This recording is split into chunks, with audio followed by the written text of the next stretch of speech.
प्रिय साथियों, नमस्कार। आप कैसे हैं? स्वस्थ होंगे। आपको आज रोटी कपड़ा और मकान से एक टॉपिक पढ़ाने जा रहे हैं। रोटी अर्थात भोजन। तो भोजन वास्तव में सभी करते हैं, परंतु क्या हमको खाना चाहिए, क्या कम खाना चाहिए, क्या अधिक खाना चाहिए, कैसे लोगों को कैसा फूड मटेरियल होना चाहिए, ये जो अगर जानकारी हो जाए तो हमें जल्दी डॉक्टर के पास नहीं जाना पड़ेगा। तो हम लोग आज जो बात करेंगे वो बायोलॉजी और केमिस्ट्री दोनों के अंतर्गत आने वाला टॉपिक है और वेरी इंपॉर्टेंट है। एग्ज़ाम में तो एक या दो क्वेश्चन आने ही आने हैं। तो इस पार्ट का नाम है भाई संतुलित आहार, बैलेंस डाइट। संतुलित आहार जिसे हम कहेंगे बैलेंस डाइट। भोजन सब लोग करते हैं। जैसे कभी कभी आप लोगों को जब किसी बफर सिस्टम में भाग लेने को मौका मिलता है तो पनीर की तरफ ऐसी तरफ टूटते हैं जैसे लगता है कि वही सब कुछ है। नहीं, जितनी चीज़ें वहाँ पर लगी हुई हैं सब में थोड़ा थोड़ा लेना चाहिए और जो अच्छा लगे उसे थोड़ा ज़्यादा लेना चाहिए, क्योंकि आपको पोषक तत्वों की आवश्यकता है। पोषक तत्व किसी एक चीज़ में सारे नहीं होते, तो इसीलिए जितनी ज़्यादा चीज़ें एक बार में खाओगे उतना ज़्यादा आपको जो है पोषक तत्वों की जो है भरपूर मात्रा मिलेगी। तो इसमें अब कम से कम आपकी फूड मटेरियल में कितना होना चाहिए पर डे, उसको हम लोग देख लीजिए। भोजन आपका महंगा हो ये माने नहीं रखता है, ये माने रखता है कि भोजन आपका संतुलित हो, बैलेंस हो। तो उससे जो है क्या होगा, आप स्वस्थ रहेंगे और चीफ एंड वेस्ट का फार्मूला आपकी लाइफ में ऑटोमेटिक आ जाएगा। अब जैसे आप 100 रुपए की डाइट ले रहे हो, उसमें आपने जो है विटामिन सी छोड़ दी या जो है मीठा पदार्थ कुछ नहीं लिया और भी ऐसे, तो कुल मिला के जो हम आज बताने जा रहे हैं इससे आपको दोहरा फायदा है। एक तो आपको एग्ज़ाम में नंबर मिलेंगे और दूसरे आप स्वस्थ रहेंगे। तो चलते हैं हम लोग इस एमएस कंपटीशन क्लासेस में अपने वो जो है आपका टॉपिक है उसको स्टार्ट करते जा रहे हैं। तो संतुलित आहार में कम से कम भाई इतनी चीज़ों का होना आवश्यक है। कितनी चीज़ें होनी चाहिए ये देख लीजिए यार। पहला है इसमें कार्बोहाइड्रेट। कार्बोहाइड्रेट।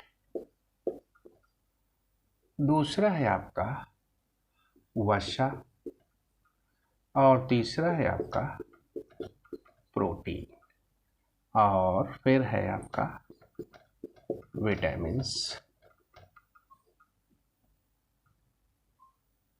और फिर अंत में है पोषक तत्व। इन्हें हम मिनरल बोलते हैं या इन्हें हम खनिज तत्व भी बोलते हैं। तो मुख्य जो आपके हुए वो पोषक तत्व 5 हुए भाई। कार्बोहाइड्रेट क्या है अब एक एक करके इसको हम लोग पढ़ेंगे। तो जो अगर आप लोगों ने ये देख लिया, ये आपके लिस्ट सामने बनी हुई है। कार्बोहाइड्रेट, वसा, वसा को फैट बोलते हैं इंग्लिश में, प्रोटीन प्रोटीन है, विटामिन विटामिन से होता है, पोषक तत्व को मिनरल्स कहते हैं। और इस प्रकार जो है ये आपके 5 पार्ट का होना, 5 चीज़ों का आपके भोजन में होना आवश्यक है। और भोजन आपका महंगा है कि नहीं, कौन सी चीज़ किससे मिल सकती है, कहाँ से प्राप्त होती है, ये आपको बता देंगे। तो आसानी हो जाएगी। आप जो है जब आप अपने फूड मटेरियल को चुनेंगे, आप उसकी जो है चॉइस करेंगे, तो आप उन्हीं चीज़ों को पहले लेंगे जिनकी आवश्यकता है। तो चलते हैं हम लोग अब स्टार्ट करते हैं कार्बोहाइड्रेट से। तो कार्बोहाइड्रेट रासायनिक दृष्टि से क्या है पहले तो आप ये जानिए। रासायनिक दृष्टि से देखो भाई, ये कार्बन, हाइड्रोजन और ऑक्सीजन के यौगिक हैं। कार्बन, हाइड्रोजन, ऑक्सीजन के यौगिक हैं। इनका सामान्य सूत्र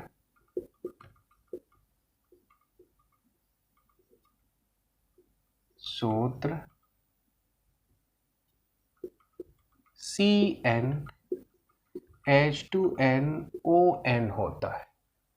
CnH2nOn होता है। और ये 3 प्रकार के होते हैं। कितने प्रकार के होते हैं भाई? 3 प्रकार के होते हैं। तीनों के नाम आपके सामने हैं, देखो भाई।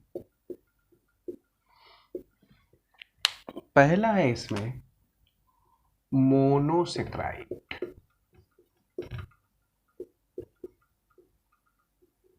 दूसरा है आपका डाइसेक्राइड, फिर अगला है पॉलीसेक्राइड।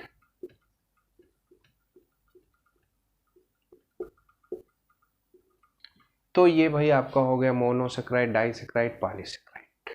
ठीक, इनका सूत्र मोनोसेक्राइड पर ये लागू होता है CnH2nOn, और डाइसेक्राइड में क्या हो जाएगा CnH2nOn माइनस H2।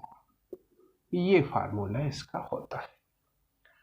तो अब हम इनके एक एक एग्जाम्पल दिखाएंगे और आपको हर चीज समझ में आएगी।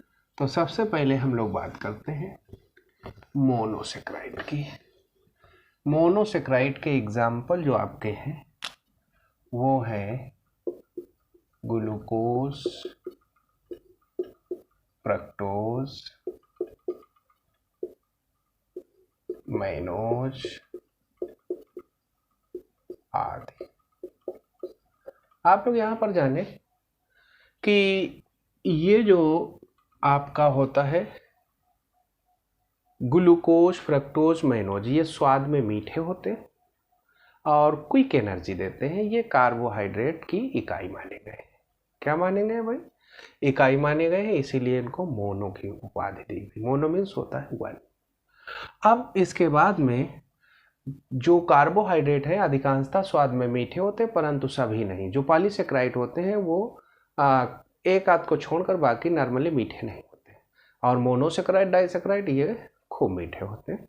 तो अब आप लोगों ने देखा फ्रक्टोज को 100 मान लिया गया है भाई मिठास इसकी, और फ्रक्टोज से जो कम होगा उसको कम मीठा मानते हैं, फ्रक्टोज से अधिक हो। जैसे एक क्वेश्चन बनता है कि भाई शर्करा या शुगर की तुलना में सॉरी ऐसे कह सकते हो कि शर्करा या शुगर की तुलना में शहद अधिक मीठा होता है। तो उसका कारण क्या है? उसमें फ्रक्टोज की मात्रा अधिक होती है।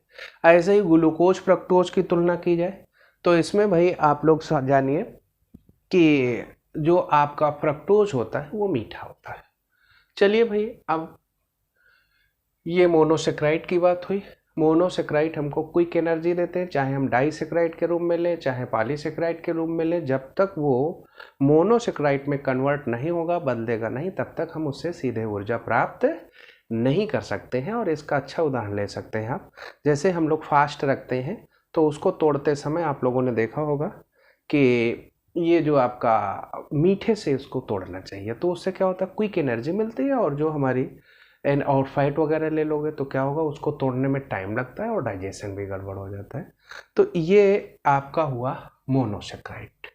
और ये फ्रक्टोज फलों में पाई जाती है, ये ग्लूकोज जो है अंगूर की शर्करा है। और इस प्रकार आपका मोनोसेक्राइड हो गया। अब हम लोग डाइसेक्राइड की बात करते हैं। ग्लूकोज का सूत्र अभी हमने आपको बताया C6H12O6। ये ग्लूकोज का भी होता है और फ्रक्टोज का भी होता है, पर इसके संरचना सूत्र में स्ट्रक्चरल फार्मूला में डिफरेंस होता है। बाकी अणुसूत्र ये इसका दोनों का सेम होता है। तो ये C6H12O6 ग्लूकोज का भी हो गया और आपका हो गया फ्रक्टोज का भी। अब हम लोग डाइसेक्राइड की बात करते हैं। तो भाई डाइसेक्राइड देख लीजिए।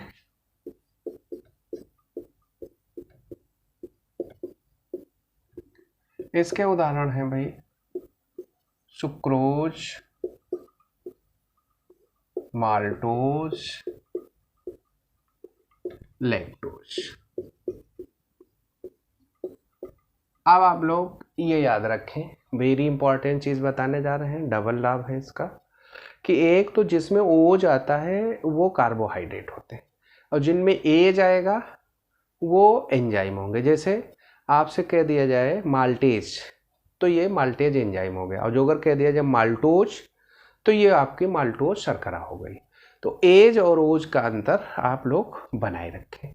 अब हम लोग सुक्रोज की बात करते हैं। भाई सुक्रोज का फार्मूला देख लेते हैं, C12H22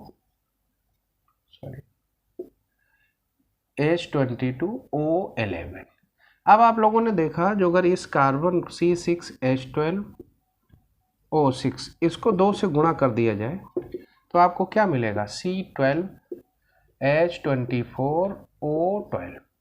अब इसमें से -H2O कर दीजिए तो आपको क्या मिल जाएगा भाई,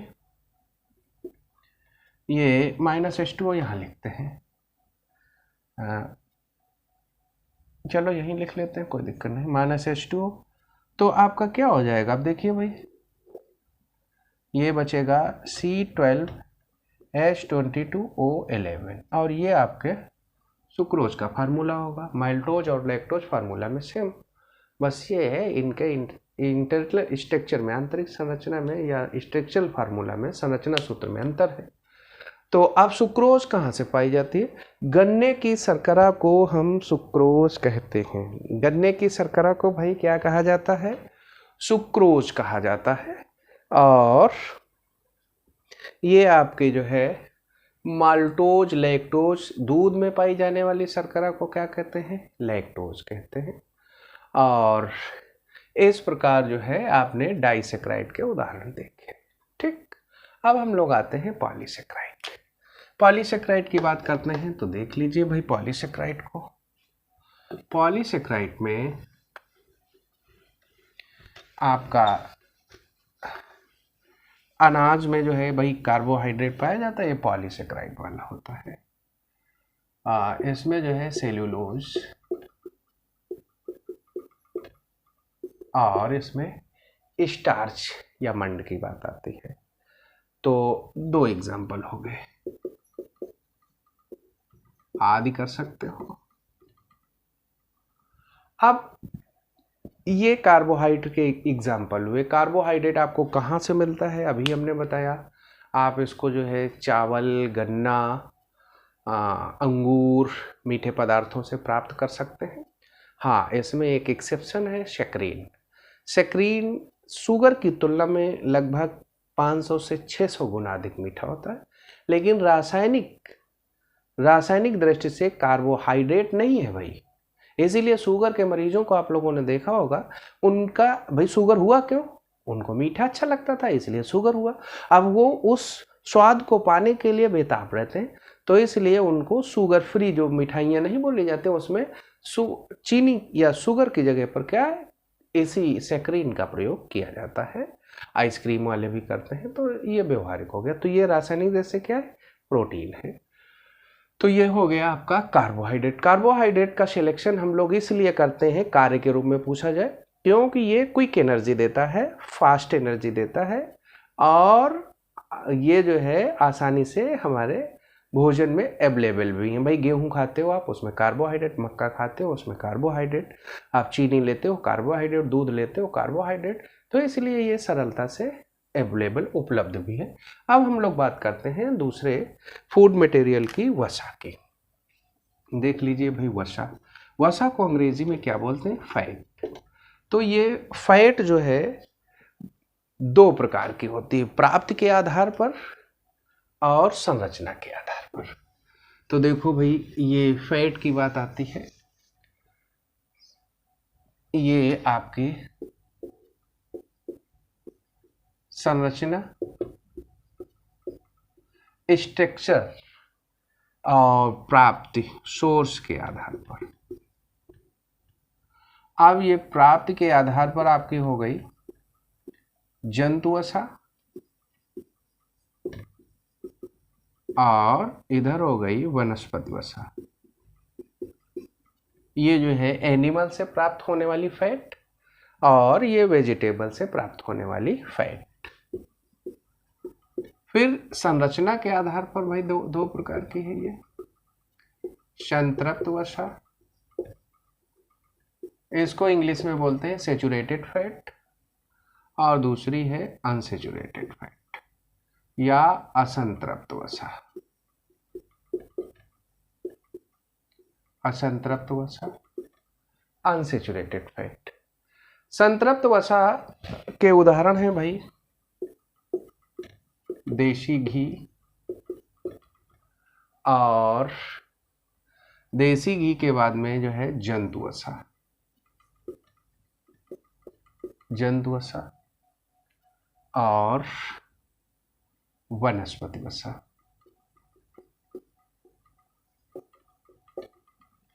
असंतृप्त में क्या होता है भाई? वनस्पति तेल। वनस्पति तेल और मछलियों से प्राप्त वसा। इसीलिए आप लोगों ने देखा होगा, कहा जाता है कि मांस या जो है ये जंतुओं से प्राप्त होने वाले मीट की तुलना में मछलियां पौष्टिक होती हैं। उसका केवल कारण यही है कि उनकी फैट को हम आसानी से पचा ले जाते हैं, और जानवरों वाली फैट को हम आसानी से पचा नहीं पाते हैं, इसलिए ये बात कही गई है। जबकि पौष्टिक दोनों हैं, एक थोड़ा हार्ड वर्क वाले डाइजेस्ट कर पाते हैं और एक को नॉर्मल वाले कर लेते हैं। अब ये जंतु वसा का मतलब होता है जंतुओं से प्राप्त वसा। जंतुओं से प्राप्त वसा।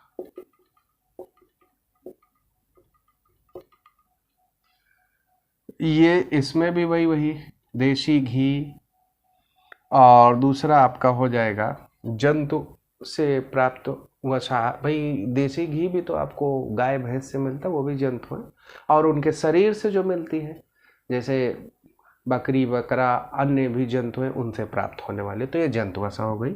वनस्पति वसा का मतलब होता है वनस्पतियों से प्राप्त वसा।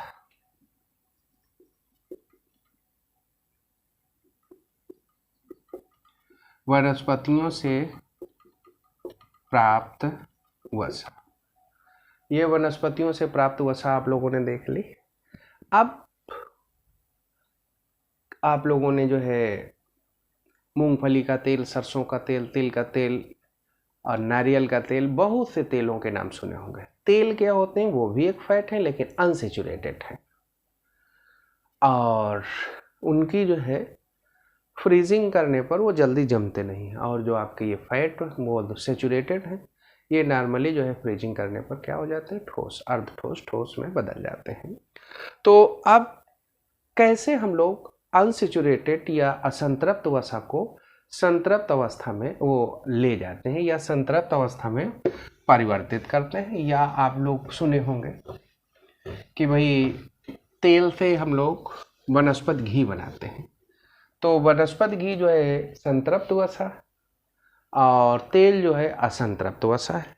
अब इनका कैसे जो है कन्वर्ट होते हैं ये बताने जा रहे हैं। तो जैसे ये हो गया आपका वनस्पति तेल,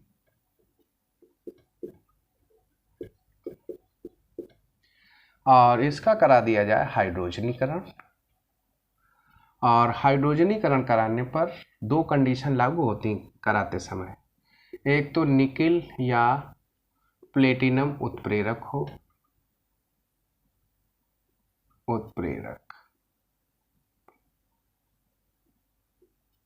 और टेम्परेचर आपका 300 डिग्री से 400 डिग्री सेल्सियस होना चाहिए। ये आपका बदल जाएगा वनस्पति घी। जैसे सोयाबीन का तेल होता है और उसके तेल का हाइड्रोजनीकरण करा देते हैं तो वो वनस्पति घी में कन्वर्ट हो जाता है। और ये हाइड्रोजनीकरण का मतलब क्या होता है? वो अनसेचुरेटेड से उसको सेचुरेटेड में। भाई ये डबल बांड ट्रिपल बांड वाले होते हैं अनसेचुरेटेड, और सेचुरेटेड वाले सिंगल बांड वाले होते हैं। तो इस प्रकार आप लोगों ने फैट को देख लिया। अब फैट के क्या कार्य हैं तो देख लेते हैं हम लोग। वसा के कार्य। वसा के कार्य आपके सामान्यतः 4 है। त्वचा को मुलायम रखना, सॉफ्ट स्किन बनाते हैं।